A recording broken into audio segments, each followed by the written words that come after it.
الحمد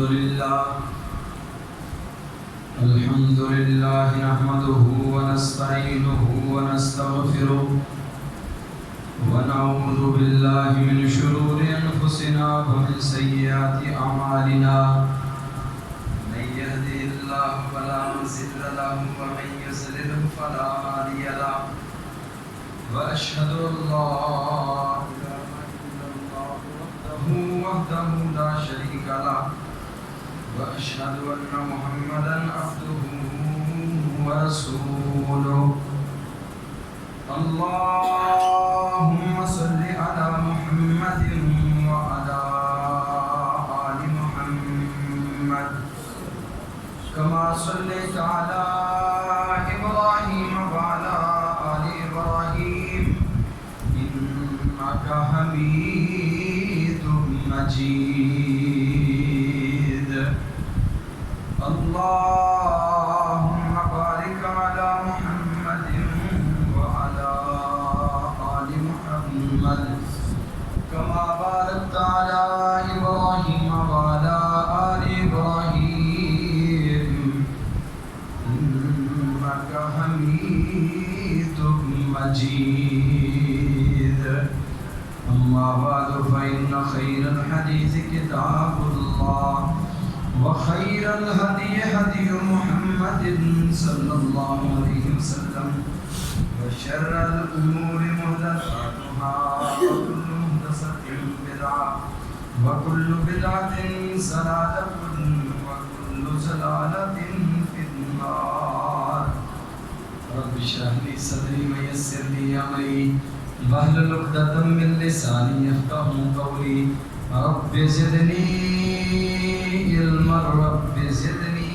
علما سبحانك لا علم لنا إلا ما علمتنا إنك أنت العليم الحكيم أما بعد فأعوذ بالله السميع العليم من الشيطان الرجيم من همزه ونفخه ونفسه بسم الله الرحمن الرحيم الذين يستمعون القول فيتبعون أحسنه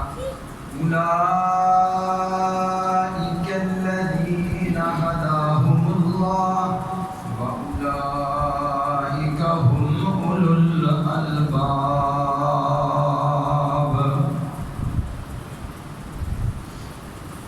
الذين يستمعون القول وہ لوگ جو بات کو سنتے ہیں توجہ کے ساتھ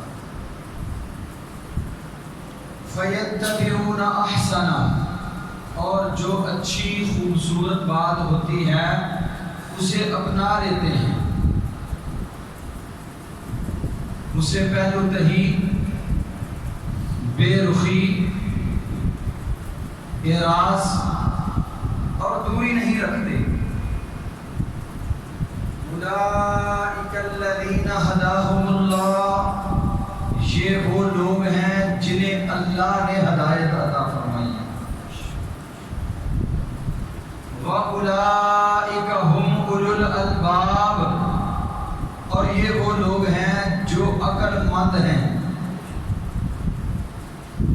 اللہ تعالیٰ کی مختصر حمد و ثنا کے بعد ان گنت لا تعداد درود و سلام ہوں امام الکل ختم الرسول عالی السبل جناب محمد رسول اللہ صلی اللہ علیہ وسلم کی عظیم ہستی میں جس ہستی مقدس و مطہر کی محنتوں کوششوں اور کاوشوں سے اللہ خالق و مالک کائنات نے مجھے اور آپ کو عقیدہ توحید جیسی عظیم نعمت سے مالا مال فرمایا ہے عزیز بھائیو آج کا جو ہمارا عنوان ہے وہ ہے کہ عقل مند کون لوگ ہیں عقل مند وہ ہے جسے قرآن عقل مند کہے عقل مند وہ ہے جسے رسول اللہ صلی اللہ علیہ وسلم کا فرمان عقل مند کہے ڈھیروں بندہ دنیاوی حوالہ سے لوگوں سے عقل مندی کی ڈگریاں لیے پھرے اللہ کی قسم جب تک قرآن اسے عقل مند نہیں کہتا، جب اسے نبی کائنات کی حدیث عقل مند نہیں کہتی، وہ عقل مند نہیں۔ اور قرآن عقل مند کسے کہتا ہے؟ میں نے جو آپ کے سامنے آیت کریمہ پڑھی ہے، اللہ کریم نے اس آیت کریمہ میں، یہ سورۃ الزمر کی آیت ہے، سورۃ الزمر کی 18 نمبر آیت کریمہ ہے۔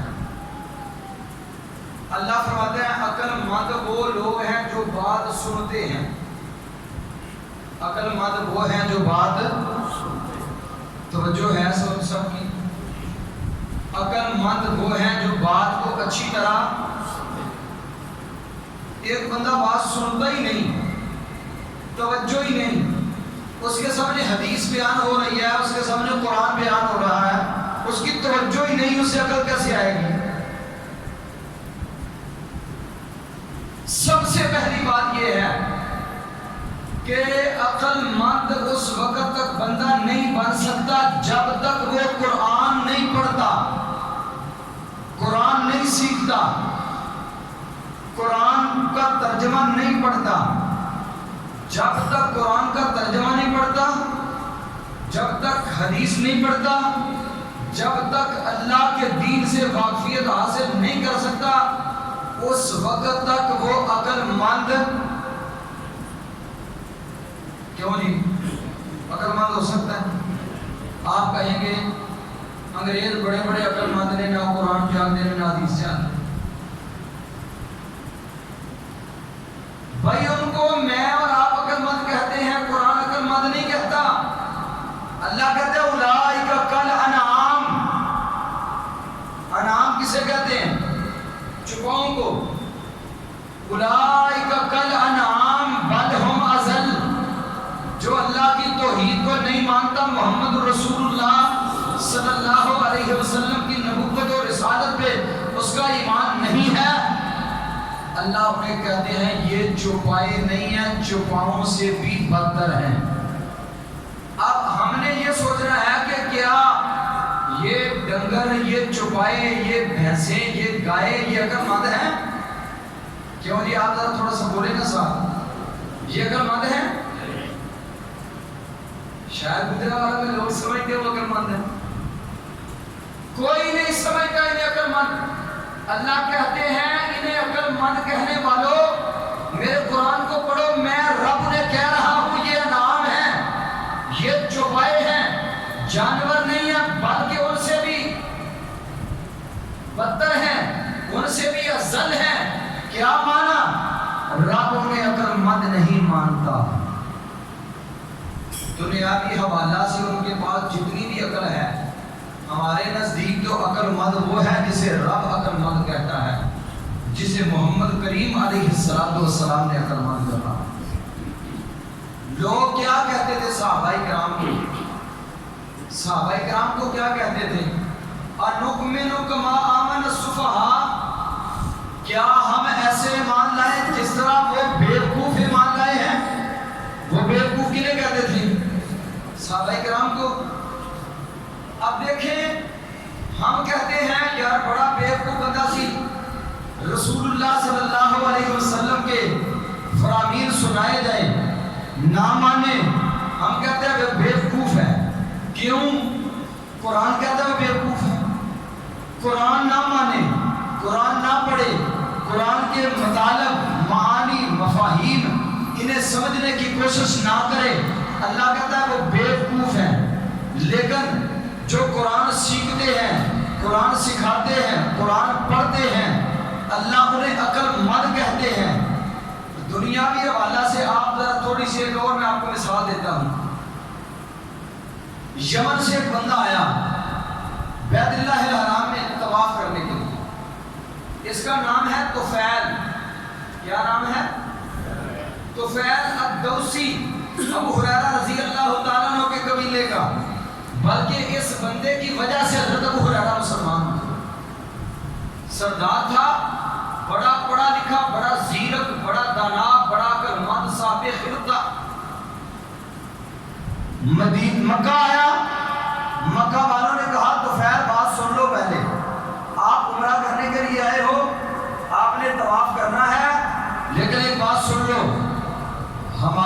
مکہ میں ایک محمد صلی اللہ علیہ وسلم کے نام کا آدمی ہے، اس بندے نے معاذ اللہ اتنا فساد برپا کیا ہوا ہے، اتنا فساد مچایا ہوا ہے کہ ہمارے معاشرے کا یہ ستم ہو گیا، ہمارے معاشرے کا یہ حال ہو گیا، باپ بیٹے کے خلاف ہو گیا ہے، ماں بیٹے کے خلاف، بیٹا ماں کے خلاف، بھائی بھائی کا نہیں رہا، باپ بیٹے کا نہیں رہا۔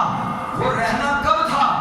جو محمد الرسول اللہ صلی اللہ علیہ وسلم کے ساتھ لگ گئے وہ پھر ان کے تو نہ رہے، ان کا تو پھر یہ تھا کہ وہ بدر کے میدان میں جب قیدی احد کے قیدی جب لائے گئے، بدر کے قیدی لائے گئے تو ایک قیدی کا کو باندھا ہوا تھا، اس کے ہاتھ منہ باندھے ہوئے تھے، اور اس کا بھائی کہہ رہا تھا اللہ کے رسول یہ میرا سگا بھائی ہے، اس کے ہاتھ پڑھوں نہیں اس وقت تک کھولنے جب تک میری ماں سے زیادہ پیسے نہیں لے لیں۔ کیوں؟ اب ہمارا رشتہ نہیں رہا، ہمارا رشتہ اسلام کا رشتہ ہے، کافر اور مسلمان یہ بھائی نہیں ہو سکتے۔ اب آپ اندازہ کریں، انہوں نے کہا محمد صلی اللہ علیہ وسلم کی بات نہ سن بیٹھنا تو فیض ورنہ اسی کے ہی ہو کے رہ جاؤ گے۔ تو فیض کہتے ہیں میں بڑا پریشان ہوا، انہوں نے تو آتے ہی مجھے ڈرا دیا ہے، مجھے خوف زدہ کر دیا ہے، پریشان کر دیا ہے۔ کہتے ہیں میں نے جب مطاف میں اترا تو میں نے روئی اپنے کانوں میں ٹھوسی ہوئی تھی، کانوں میں روئی ٹھوسی ہوئی تھی۔ میں طواف کر رہا ہوں، ایک جوان رانا وضحا کے چہرے والا، علم نشرح کے سینے والا، یا ایھا المزمل کی کمری والا، وما ینطق عن الہوا والی زبان والا، وما رمیت اذ رمیت کے ہاتھوں والا، ما زاغ البصر وما طغی کی آنکھوں والا،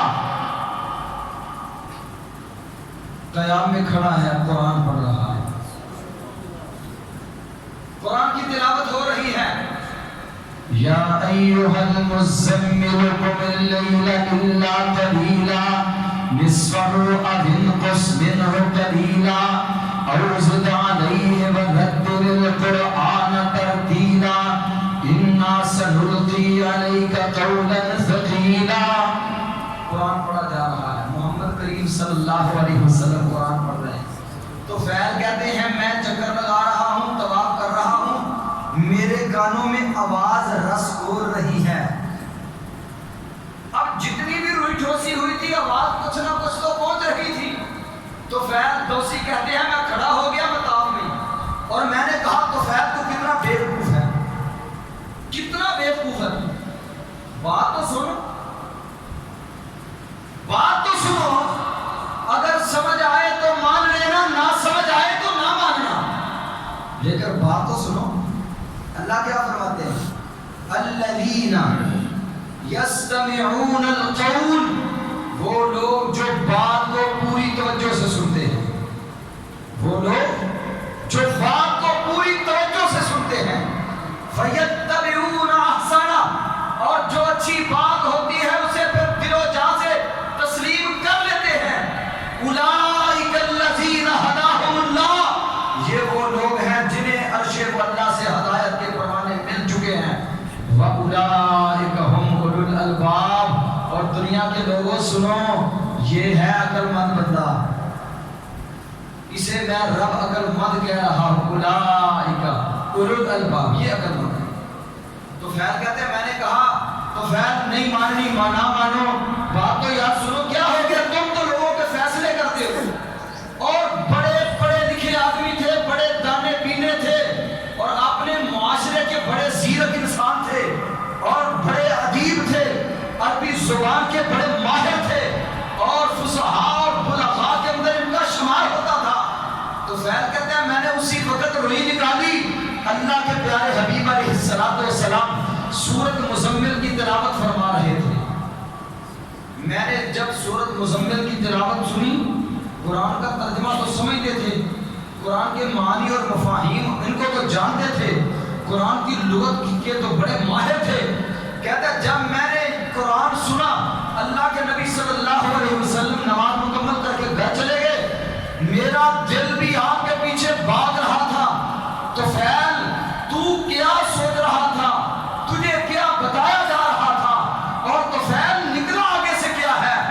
کعبہ کے رب کی قسم آج تک تیرے کانوں نے ایسا کلام نہیں سنا، تیری نگاہوں نے ایسی ہستی نہیں دیکھی، اور یہ چہرے والا یا ایھا المزمل کی کمری والا، یا ایھا المزمل کی تلاوت کرنے والا، کعبہ کے رب کی قسم طفیل یہ جھوٹا نہیں ہو سکتا۔ طفیل کہتے ہیں اللہ کے نبی ابھی گھر گئے، میں بھی پیچھے ہی گیا، جا کے دروازہ کھٹکھٹایا، قرأت الباب، دروازہ کھٹکھٹایا، پوچھا کون؟ من انتا، کون ہو دروازہ کھٹکانے والے؟ کہا انا طفیل بن عمر، میں طفیل بن عمر الدوسی یمن سے آیا ہوں، محبوب آپ کے پاس آیا ہوں۔ اللہ کے رسول نے دروازہ کھولا، ملاقات کی، کہا محبوب اللہ کے لیے طفیل دوسی کو کلمہ پڑھائیں اور مسلمان کریں۔ طفیل کو کلمہ پڑھائیں اور مسلمان کریں۔ اور میرے بھائیو، الذین یستمعون القول، جو بات کو توجہ سے سنتے ہیں، جو بات کو توجہ سے، آپ کی بھی توجہ ہے، جو بات کو توجہ سے سنتے ہیں اور پھر فیتبعون احسنہ، اچھی بات ہے اسے مان لیتے ہیں۔ اولئک الذین ھداھم اللہ، یہ ہے جنہیں اللہ نے ہدایت دی ہے۔ اگر طفیل بات نہ سنتے تو پھر ہدایت کے راستے پہ گامزن ہو سکتے تھے؟ نہیں ہو سکتے۔ اللہ کہتا ہے جو لوگ بات کو توجہ سے سنتے ہیں، اچھی بات کو مان لیتے ہیں، یہ ہدایت یافتہ ہے اور یہ عقل مند ہے۔ عقل مند، میں رب نے عقل مند کہہ رہا ہوں۔ اب آئیے ذرا ہم تھوڑا سا اپنا بھی جائزہ لیں۔ میرے پاس ایک بزرگ ہیں، وہ نماز میرے ادھر دسکا میں میرے پاس پڑھتے ہیں، عمر ان کی تقریباً 75 برس کے قریب ہو۔ ایسے ایک دن میں نے درس دیا فجر کے بعد، اور فجر کے بعد درس دینے کے بعد میں نے کہا حاجی صاحب آپ داڑھی کیوں نہیں رکھتے؟ داڑھی رکھ لیں۔ مجھے کہنے لگے حافظ صاحب میرا زمین کا جھگڑا ہے، میں عدالتوں میں آتا جاتا رہتا ہوں، بڑے بڑے داڑھی والے جھوٹ مارتے بنا میں، بڑے بڑے داڑھیوں والے جھوٹ بولتے ہیں، فراڈ کرتے ہیں، دھوکہ کرتے ہیں، یہ آگے سے مجھے دلائل دیے جا رہے ہیں۔ اب داڑھی انبیاء کی سنت ہے، سنن المرسلین ہے۔ اللہ کے پیارے حبیب علیہ السلام نے فرمایا یہودیوں کی مخالفت کرو، مخالفت کرو، داڑیاں بڑھاؤ، مونچھیں پست رکھو، واف اللحیٰ، داڑھی کو معاف کرو، اللہ کے نبی کی سنت کو اپناؤ۔ رسول اللہ صلی اللہ علیہ وسلم نے اور جمیع انبیاء علیہ السلام کی سنت کو چہرے پہ سجاؤ، یہ دین اسلام کا ہم سے مطالبہ ہے۔ لیکن یہ آگے سے ہم اپنی مرضی کر رہے ہیں، دین اسلام نے ہمیں اس میں پورا نہیں چھوڑا، دین اسلام نے ہمیں اختیار نہیں دیا کہ ہم داڑھی منڈوائیں یا کٹوائیں، دین اسلام نے ہمیں اس کی کوئی اجازت نہیں دی۔ کوئی ایک اللہ کا نبی بغیر داڑھی کے آیا تو کوئی ثابت کرے، کوئی ایک صحابی رسول بغیر داڑھی کے ہو تو کوئی ثابت کرے۔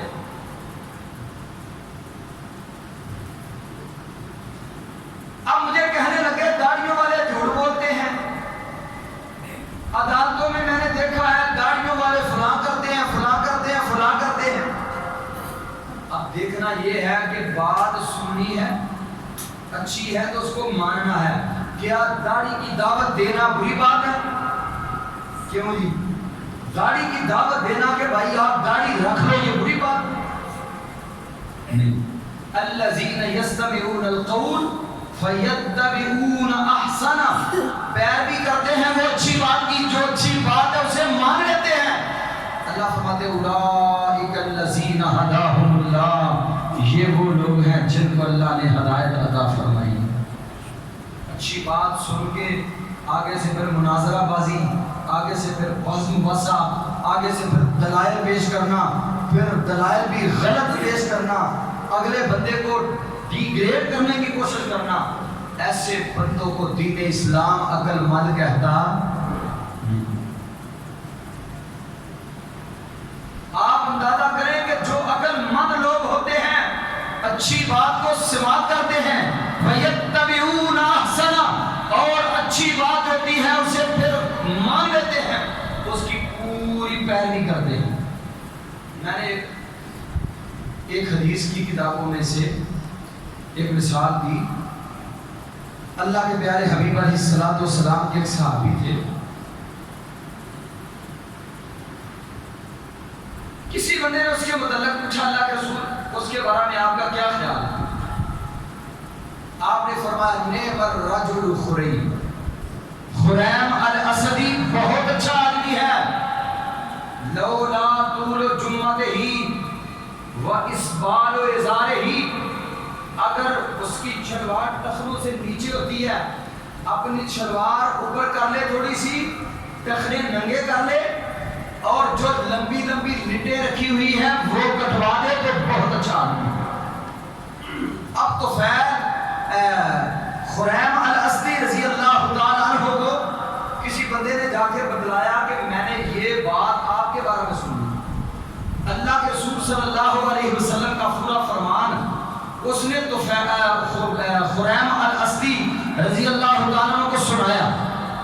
خریم الاسدی نے پوری توجہ سے بات سنی، پوری توجہ کے ساتھ، پوری توجہ سے بات سننے کے بعد جو اچھی بات تھی اس کی پیروی کی، اسے مانا، وَرَفَعَ إِزَارَهُ إِلَى نِصْفِ سَاقَيْهِ، اسی وقت اپنی شلوار آدھی پنڈلی تک اٹھا لی، آدھی پنڈلی تک کپڑا اوپر کر لیا، وَأَخَذَ شُفْرَةً، کینچی تلاش کرتے رہے، کینچی نہیں ملی، ایک چھری پکڑی اور پیچھے سے سارے بال کاٹ دیے جو بڑے ہوئے تھے۔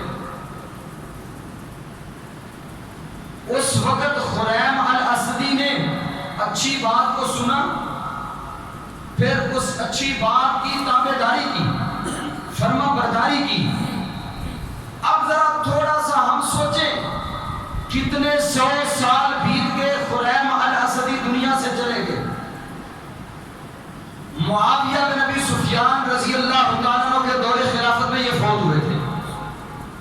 اب امیر معاویہ رضی اللہ تعالیٰ عنہ کے دور خلافت میں فوت ہوئے، آج تک کتنے 100 سال بیت گئے، خریم الاسدی کو قبر کے پیٹ میں گئے ہوئے، لیکن آج خریم الاسدی کا تذکرہ منبر پہ ہو رہا ہے، جہاں کائنات کے رب کے کلام کا تذکرہ ہے، جہاں ساری کائنات کے سردار نبی کی حدیث کا تذکرہ ہے، وہاں ساتھ خریم الاسدی کا تذکرہ بھی ہو رہا ہے۔ کیوں؟ وجہ کیا ہے؟ اللہ فرماتے ہیں اس لیے جو اچھی بات کو مان لیتے ہیں میں رب ان کے تذکرے بھی باقی رکھتا ہوں، کیونکہ یہی تو عقل مند لوگ ہیں، انہیں سیانے کہتے ہیں، عقل مند کہتے ہیں، دانا زیرک انہیں کہا جاتا ہے، جو بات کو پوری توجہ سے سنتے ہیں۔ الذین یستمعون القول فیتبعون احسنہ اولئک الذین ہداہم اللہ واولئک ہم اولو الالباب، اور یہی وہ لوگ ہیں جو عقل مند اور صاحب خرد لوگ۔ کاموں کی میں جمعہ پڑھاتا تھا، میرے پاس ایک بزرگ جمعہ پڑھتے تھے، ایک دن میں نے 2 جمعے میں نے رفع الیدین پہ مسلسل پڑھائے۔ رفع الیدین نبی کریم صلی اللہ علیہ وسلم کی سنت ہے، رفع الیدین پہ 2 جمعے پڑھائے، اگلا جمعہ ہوا حاجی صاحب جمعہ پڑھنے سے فارغ، میں نے کچھ عرصے کے بعد ملاقات ہوئی، میں نے کہا حاجی صاحب آج کل آپ جمعے کے لیے نہیں تشریف لا رہے؟ حاجی صاحب کہتے ہیں حافظ صاحب تو ہم سننے کا بڑا مزہ آتا ہے، لیکن تساں رفع الیدین پہ جو جمعے آپ نے پڑھائے ہیں نا، اس وجہ سے میں نے آپ کے پاس جمعہ پڑھنا چھوڑ دیا۔ میں نے کہا جی صاحب یہ کون سا میں نے جرم کیا ہے، میں رفع الیدین پہ اگر میں نے خطبے دیے ہیں تو میں نے حدیث سے پیش کیا ہے، قرآن اور حدیث ہی پیش کیا ہے، یا تو آپ کوئی ایسی بات پیش کریں کہ جو میں نے کتاب و سنت سے ہٹ کر کہی ہے، پھر تو بات سمجھ آتی ہے، اگر نہیں تو پھر آپ زیادتی کر رہے ہیں۔ کہنے لگے نہیں جی بس میں نے اسی وجہ سے چھوڑا ہے کہ آپ نے رفع الیدین پہ 2 جمعے پڑھا ہے۔ میں نے کہا آپ ایسے کریں، رفع الیدین پہ آپ تحقیق کریں۔ کہتا چلو ٹھیک ہے، آپ جب دوبارہ آئیں گے نا پھر آپ سے بات ہوگی۔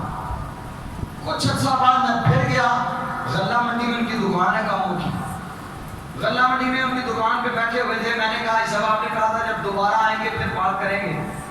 میرے جانے سے پہلے ہمارے کاموں کی میں دیوبندیوں کی بہت بڑی مسجد ہے، مرکزی مسجد، وہاں کے خطیب رہ چکے ہیں عبد الرؤف فاروقی صاحب، آج کل بھی وہ کاموں کی میں آتے جاتے رہتے ہیں، وہ ان کے دوست ہیں۔ وہ کہنے لگے فاروقی صاحب مجھے کوئی رفع الیدین پہ کتاب لا کے دیں جس میں یہ ثابت کیا ہو کہ رفع الیدین سنت نہیں۔ وہ کتاب لے کے آئے، میرے سامنے حاجی صاحب نے کتاب رکھ دی، حافظ صاحب یہ کتاب پڑھے تو پھر بات کرنا۔ میں نے کتاب کو دیکھا، الحمدللہ دلائل تو سارے ہمارے ذہن میں ہیں، میں نے ایک نظر اس کی فہرست پہ ڈالی، ساری کی ساری کتاب دماغ میں آ گئی۔ سب سے پہلی دلیل جو پیش کی ہوئی تھی وہ صحیح مسلم کی حدیث ہے، رسول اللہ صلی اللہ علیہ وسلم کے صحابہ جب آپ سلام پھیرتے السلام علیکم کہتے تو ساتھ اپنے ہاتھ کے ساتھ ایسے اشارہ کرتے، جب اس طرف سلام پھیرتے تو پھر آپ نے ہاتھ کے ساتھ اس طرح اشارہ کر دیا۔ تو آپ نے فرمایا مالی اراکم رافعی ایدیکم، کیا ہے کہ میں تمہیں دیکھ رہا ہوں کہ تم اپنے ہاتھوں کو اٹھاتے ہو جس طرح شریر گھوڑے تمہیں ہلاتے ہیں۔ یعنی یہ اس وقت کی بات ہے جب تشہد میں بیٹھے ہیں، پورا تشہد پڑھ لیا ہے، آخری تشہد پڑھنے کے بعد جب سلام پھیرا تو سلام پھیر کے ادھر والوں کو بھی ایسے ہاتھ سے سلام کہنا، ادھر والوں کو بھی ہاتھ سے سلام کہنا، یہ طریقہ کار تھا۔ رسول اللہ صلی اللہ علیہ وسلم نے اس میں اس عمل سے منع کیا ہے، انہوں نے سب سے پہلی دلیل کتاب میں یہ پیش کی ہوئی تھی۔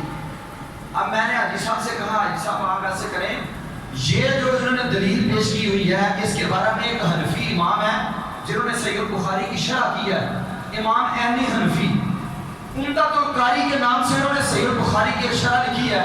انہوں نے اس کتاب کے اندر اس روایت کو نقل کرنے کے بعد لکھا ہے کہ جو بندہ اس روایت کو عدم رفع الیدین پہ کہ رفع الیدین نہیں کرنا چاہیے، جو شخص اس حدیث کو عدم رفع الیدین پہ پیش کرتا ہے لیس لہ حظ فی العلم، وہ بندہ جاہل ہے، اس کا علم کے ساتھ کوئی تعلق نہیں ہے، کیونکہ اس روایت کا رفع الیدین کے ساتھ کوئی تعلق بنتا ہی نہیں۔ اب میں نے حدیث صاحب سے کہا حدیث صاحب آپ ایسے کریں، صحیح مسلم نکالیں، اس سے اصل جو کتاب ہے اس کتاب سے پڑھیں، اور کتاب میں نے لے کے آتا آپ فاروقی صاحب سے صحیح مسلم منگوا لیں، وہ صحیح مسلم لے آئیں، آپ ترجمے والی مسلم لے کے اس کو اوپر سے دیکھ کے پڑھ سکتے ہیں اردو، آپ اس کو پڑھیں، پھر آپ مجھے بتانا کہ یہ رفع الیدین کے بارے میں ہے۔ وہ کہنے لگے میں نے صحیح مسلم دیکھنی نہیں، میں نے صحیح مسلم پڑھنی نہیں، میں نے دیکھنی ہی نہیں۔ اب آپ اندازہ کریں کہ جو بندہ اچھی بات کو مانتا نہیں، اچھی بات کو توجہ سے سنتا نہیں، اچھی بات کو مانتا نہیں، وہ ہدایت کی راہ پہ کیسے آئے گا، کیسے وہ اپنی نوک طلب کرے گا، اپنی کمی کوتاہی کو کیسے دور کرے گا۔ اب ہمارا حال یہ ہے کہ جو بندہ جس کو اچھی بات سنائی جائے وہ بھی آگے سے پھر اڑ جاتا ہے کہ بھائی میں نہیں مانتا،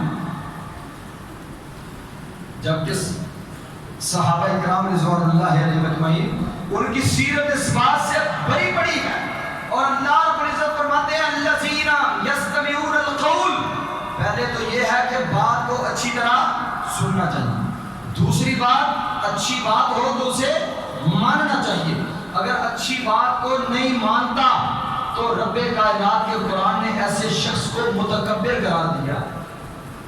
تکبر کیا ہے؟ تکبر یہ ہے بطر الحق وغمط الناس، یعنی بات صحیح ہے، بات درست ہے، بندہ کہتا ہے آپ درست کہہ رہے ہیں لیکن میں نہیں مانتا، بات آپ کی ٹھیک ہے لیکن میں نہیں مانتا۔ رسول اللہ صلی اللہ علیہ وسلم نے فرمایا یہ تکبر ہے۔ نبیوں نے دعوت دی قوم کو، قوم والوں نے نبیوں کی دعوت کو نہ مانا، قرآن نے جہاں بھی تذکرہ کیا ہے قال الملأ الذین استکبروا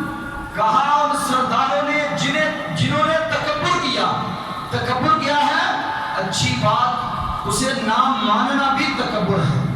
تو اللہ فرماتے ہیں الذین یستمعون القول، وہ لوگ جو بات کو سنتے ہیں، استماع کا معنی ہے پوری توجہ کے ساتھ سننا، فیتبعون احسنہ، اور اچھی بات کی پیروی کرتے ہیں، اولئک الذین ھداھم اللہ، یہ وہ لوگ ہیں جنہیں اللہ نے ہدایت عطا فرمائی۔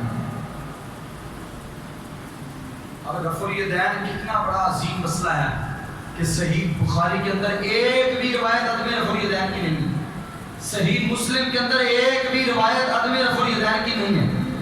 اور ہمارے ایک عالم دین ہے مولانا محمد یوسف سروری حفظہ اللہ تعالی، انہوں نے ایک جگہ پہ تقریر کی، اس تقریر میں ایک حنفی عالم بھی بیٹھے ہوئے تھے۔ جب انہوں نے رفع الیدین پہ دلائل دیے تو وہ حنفی عالم درمیان میں کھڑے ہو گئے، کھڑے ہو کے ان سے بات کرنے لگے۔ سروری صاحب نے انہیں اپنے پاس بلا لیا، سروری صاحب پاس بلا کے فرمانے لگے حضرت صاحب مسجد میں بھی کھڑا ہوں، مسجد میں آپ بھی کھڑے ہو، قرآن میرے پاس بھی ہے، قرآن آپ بھی پکڑ لو، میں قرآن اٹھا کر کہتا ہوں رفع الیدین سنت رسول ہے، اور رسول اللہ کی زندگی کی کوئی نماز رفع الیدین کے بغیر نہیں۔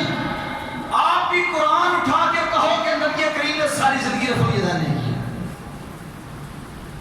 یقین مانے ویڈیو بنی ہوئی ہے، نیٹ پہ یہ ویڈیو موجود ہے، مولانا صاحب خاموش دانت سے دانت نہیں اٹھائے۔ کون اتنی جرأت سے بات کرتا ہے؟ اس منبر پہ کھڑے ہو کر یہ جرأت کیسے ملتی ہے؟ اللہ کی قسم جب تک دلائل ادلہ و براہین نہ ہوں، براہین ساطع اور ادلہ قاطع نہ ہوں، اس وقت تک میں نہیں سمجھتا کہ منبر پہ کھڑے ہو کر کوئی بندہ قرآن اٹھا سکتا ہو۔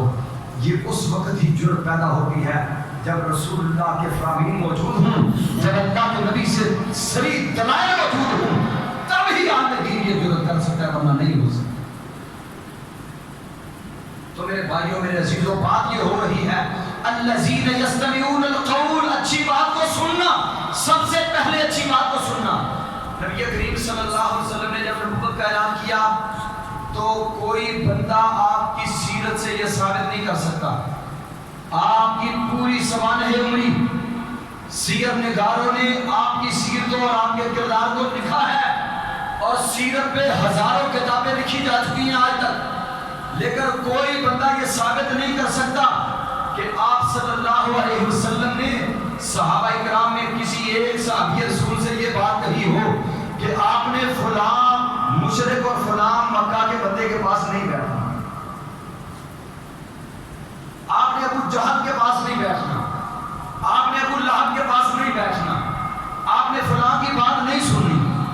وہ سارے ادھر کہا جا رہا تھا ان سے تعلق رکھو، انہیں دعوت دو، لیکن ادھر سے پیغام کیا مل رہا ہے؟ لوگ کہتے تھے اس کے پاس نہ بیٹھنا، اس کی بات نہ سننا، اس کا کلام نہ سننا، تو فیل اس کے قریب نہ جانا، فلاں قریب نہ جانا، یہ ساحر ہے، یہ جادوگر ہے، یہ پتہ نہیں کیا کا کاہن ہے، جو کچھ ان کی زبانوں پہ آتا کہتے۔ باطل ہمیشہ روکتا ہے، حق والے روکتے۔ اللہ کے نبی صلی اللہ علیہ وسلم نے کسی کو سنو، ان کی بات کو سنو، اچھی کو مانو۔ اچھی بات تو شیطان بھی لے کے آیا تھا، آیت الکرسی لے کے آیا تھا نا شیطان۔ ابو ہریرہ رضی اللہ تعالیٰ عنہ فرماتا ہے میں مال غنیمت کا ڈھیر لگا ہوا تھا، رسول اللہ صلی اللہ علیہ وسلم نے مجھے وہاں میری ذمہ داری لگائی، میں چوکیداری کر رہا تھا، آیا رات کا ٹائم تھا، وہاں سے آ کے مال چرانے لگا، میں نے پکڑ لیا۔ دوسرا دن آیا، پھر میں نے پکڑ لیا، پھر منت سماجت کر کے پھر میرے سے ترلا منت کر کے چلا گیا، کہنے لگا آئندہ نہیں آؤں گا۔ جب تیسرا دن ہوا پھر آیا، میں نے پھر پکڑ لیا۔ جب میں نے اسے پکڑ لیا تو مجھے کہنے لگا میں آپ کو ایک بات بتاتا ہوں، آپ اس پہ عمل کر لینا، کوئی چور یہاں سے چوری نہیں کر سکے گا، لیکن آپ مجھے اللہ کے رسول کے پاس نہ لے کے جائیں۔ ابو ہریرہ کہتے ہیں میں نے اسے کہا بتاؤ کیا کہتے ہو؟ کہا رات کو آیت الکرسی پڑھ لیا کرو، آپ کے مال، آپ کا گھر، آپ کی جان سب کچھ محفوظ رہے گی، اللہ کی طرف سے فرشتے نگہداشت اور نگہبان بن کے آ جائیں گے، تو آپ آیت الکرسی پڑھ لیا کرو۔ حضرت ابو ہریرہ کہتے ہیں میں نے اسے چھوڑ دیا، رسول اللہ صلی اللہ علیہ وسلم کو آگے بتایا یا رسول اللہ آج وہ پھر آیا تھا لیکن آج جاتے ہوئے مجھے یہ فارمولہ بدلا گیا۔ آپ نے فرمایا کذوبن، جھوٹا تھا، بات سچی بتا گیا ہے۔ معنی کیا ہوا کہ سچی اور کھری صاف ستھری اچھی بات شیطان بھی بتلائے تو وہ بھی لے لینی چاہیے۔ شیطان دے گیا نا آیت الکرسی، یہ بھی لے لینی چاہیے۔ بری بات اپنا بھی دے تو نہیں ماننی چاہیے۔ اللہ کہتے ہیں الذین یستمعون القول، جو پوری توجہ سے بات کو سنتے ہیں، فیتبعون احسنہ، اچھی بات کو مانتے ہیں، اولئک الذین ھداھم اللہ، یہ وہ لوگ ہیں جنہیں اللہ نے ہدایت عطا فرمائی ہے اور انہیں رب عقل مند کہہ رہا ہے۔ اب آئیے ایک اور مسئلہ سن لیں۔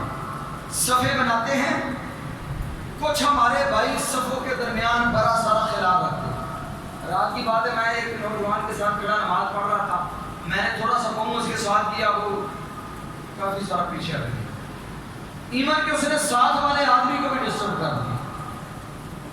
بڑی تکلیف ہوئی، بڑی پریشانی ہوئی یار، پتہ نہیں کچھ سمجھ نہیں آتی، نہ کوئی اس پہ دلیل ہے۔ ایک روایت بھی ایسی نہیں رسول اللہ سے ملتی کہ نبی کریم صلی اللہ علیہ وسلم نے فرمایا ہو کہ درمیان میں جگہ چھوڑ کے کھڑے ہو۔ بلکہ میں نے آج یہ حدیث پڑھی ہے، رسول اللہ صلی اللہ علیہ وسلم نے فرمایا من سد فرجۃ، جس نے صف کے درمیان جو خلال ہوتا ہے اسے بند کیا، رفعہ اللہ بہا درجہ، اللہ اس بندے کے درجات کو بلند کر دیتے ہیں۔ اور اگلے الفاظ بڑے حسین ہیں، آپ نے فرمایا وَبَنَى اللَّهُ لَهُ بَيْتًا فِي الْجَنَّةِ، اللہ اس بندے کا گھر جنت میں تعمیر کر دیتا ہے۔ صف کے درمیان خلال ہے، جس نے خلال کو پر کیا، آپ نے فرمایا اس کے لیے ضمانت ہے جنت میں داخلے کی۔ اور پھر صاحب کا اس طرح ہوتا ہے، اگلی صف میں جگہ باقی ہے، تیسری صف بن گئی، آپ نے فرمایا جو بندہ اگلی صف کو پورا کرنے کے لیے من مشا، جو چلا اس لیے کہ یسد فرجۃ من الصف، صف سے خالی جگہ کو پر کرنے کے لیے، لیس لہ اجر اعظم منہ، اس سے بڑا اور کوئی اجر ہے ہی نہیں، اس سے بڑا اور کوئی اجر ہے ہی نہیں کہ جو شخص صف کے درمیان جو خلال ہے اس کو پورا کرے۔ اور سیدنا ابو ہریرہ رضی اللہ تعالیٰ عنہ، انس بن مالک رضی اللہ تعالیٰ عنہ، نعمان بن بشیر رضی اللہ تعالیٰ عنہ فرماتے ہیں کہ نبی کریم صلی اللہ علیہ وسلم جب صف بناتے ہیں ہم آپ کے پیچھے، آپ کیا کرتے تھے؟ آپ صلی اللہ علیہ وسلم ہمیں سیدھا کرتے۔ کس طرح؟ جس طرح ایک تیر سیدھا ہوتا ہے، حد القداء، قداء کہتے ہیں اس تیر کو، جس طرح تیر سیدھا ہوتا ہے اسی طرح ہماری صفیں بھی سیدھی ہوتی اور کندھے کے ساتھ کندھا ملا ہوا ہوتا، ٹخنے کے ساتھ ٹخنا ملا ہوا ہوتا، اس قدر۔ اور آپ فرمایا کرتے تھے جب آپ نماز پڑھاتے آپ کیا فرماتے؟ سووا صفوفکم فإن تسویۃ الصفوف من تمام الصلاۃ، جن کی صفیں درست نہیں ان کی نماز درست ایک حدیث۔ دوسری سووا صفوفکم فإن تسویۃ الصفوف من اقامۃ الصلاۃ، نماز میں صفیں درست کرو گے تو تمہاری نماز قائم ہوئی ہے، اگر تمہاری صفیں درست نہیں تو تمہاری نماز قائم نہیں ہوئی۔ دو حدیثیں۔ تیسری حدیث رسول اللہ صلی اللہ علیہ وسلم نے فرمایا وَتَرَاسُوا بَيْنَكُمْ، اپنے درمیان صفیں بڑی مضبوط بنایا کرو، وَلَا تَذَرُوا فُرُجَاتٍ لِلشَّيْطَانِ، شیطان کے لیے درمیان میں رکھنے نہ چھوڑا کرو۔ آپ نے فرمایا جو درمیان میں رکھنا چھوڑتے ہو وہاں آگے شیطان کھڑا ہوتا ہے، وَيُشَوِّشُ، اور کیا کرتا ہے؟ شوشا کا معنی ہوتا ہے شرارتیں کرنا، محبوب نے فرمایا وہ شرارتیں کرتا ہے۔ کیا کرتا ہے؟ دماغوں میں مختلف قسم کے وسوسے ڈالتا ہے، ذہن میں طرح طرح کی باتیں ڈالتا ہے۔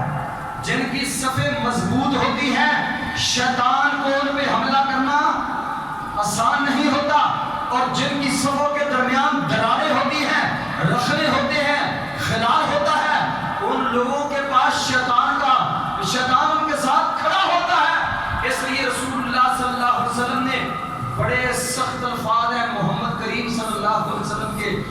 جو صفے ملاتے ہیں آپ نے فرمایا من وصل الصفا وصلہ اللہ، اللہ اسے کیا کرے؟ اللہ اسے ملا دے. من قطع الصفا قطع اللہ لہ، اللہ اس کے ٹکڑے کر دے جس نے صف کو توڑا ہے. اب اتنی میں نے آپ کے سامنے حدیثیں پڑھی، اتنی حدیثیں سننے کے باوجود بھی اگر ہمارے رکھنے بند نہ ہوں، اگر ہماری صفیں درست نہ ہوں، تو پھر ہم نے اچھی بات کی پیروی کی ہے. الذین یستمعون القول، وہ لوگ جو اچھی بات کو پوری توجہ سے، پوری تندہی سے سنتے ہیں، اور فیتبعون احسنہ، اچھی بات کو پھر وہ مانتے ہیں، اس کے اوپر عمل کرتے ہیں، اس کی پیروی کرتے ہیں. اولئک الذین ھداھم اللہ، یہ لوگ ہیں جنہیں رب نے ہدایت عطا فرمائی ہے. واولئک ھم اولو الالباب، اور یہ وہ لوگ ہیں جنہیں رب عقل مند کہہ رہا ہے. اچھی بات کو سننے والے، اچھی بات کو ماننے والے، یہ ہدایت یافتہ ہیں، یہ عقل مند ہیں. اچھی بات سے پیروی اختیار کرنے والے، اچھی بات سے اعراض کرنے والے، اچھی بات سے بے رغبتی رکھنے والے، ایسے لوگوں کو رب عقل مند نہیں کہتا. اللہ سے دعا ہے اللہ عمل کی توفیق عطا فرمائے.